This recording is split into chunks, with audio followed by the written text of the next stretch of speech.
Bonjour, bienvenue dans cette vidéo What Color is Your Communication? Je suis Caroline Dubois-Leguest, experte en images et contenu.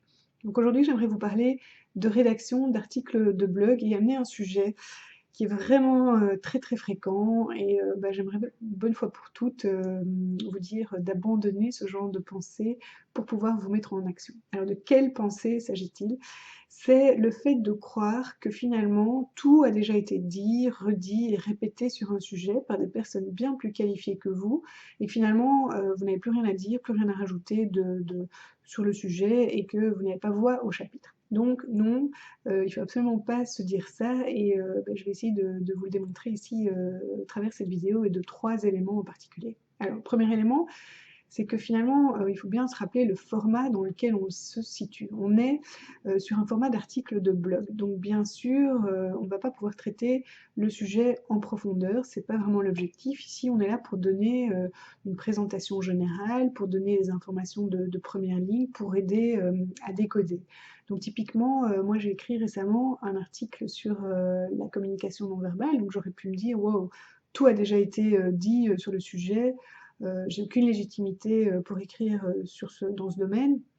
Et pourtant, j'ai quand même déjà des connaissances et je peux amener des éléments sur ce sujet. Donc la façon dont je procède dans ces cas-là, quand j'ai l'impression que ça va être très compliqué de faire différemment, je ne vais surtout pas consulter des sources parce que la tentation serait trop grande de finalement recopier en transformant un peu et finalement me planter complètement puisque je ne serais pas dans mon style et dans mon propre article. Donc ce que je fais, c'est que je vais simplement écrire les idées que j'ai déjà sur le sujet, les connaissances que j'ai déjà accumulées sur le sujet, et ça déjà en principe ça suffit largement pour écrire un article de première ligne.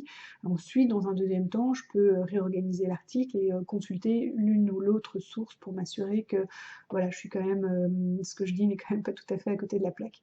Donc voilà, ça c'est le premier élément, c'est de se dire ok, on est dans un article de blog et je connais déjà pas mal de choses sur le sujet.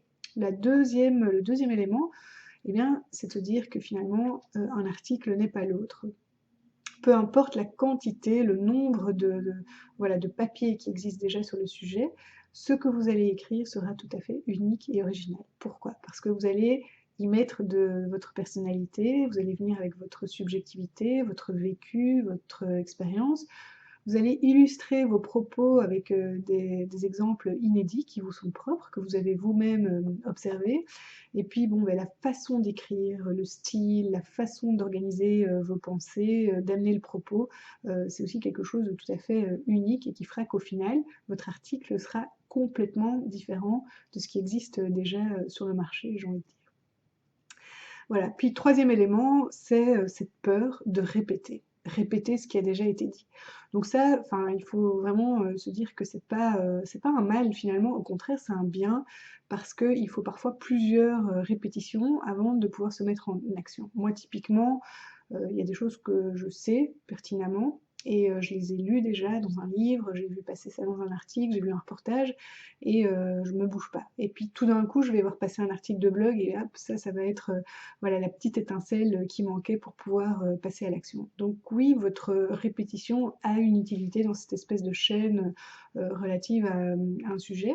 Et puis par rapport à la répétition, ce que j'ai envie d'ajouter, c'est que vous percevez peut-être ce sujet comme une répétition abusive, alors que pour votre cible, c'est peut-être pas du tout une répétition, c'est peut-être même la première fois qu'elle sera en contact avec le sujet que vous lui amenez, et finalement ça va lui faire beaucoup de bien d'avoir accès à cette information.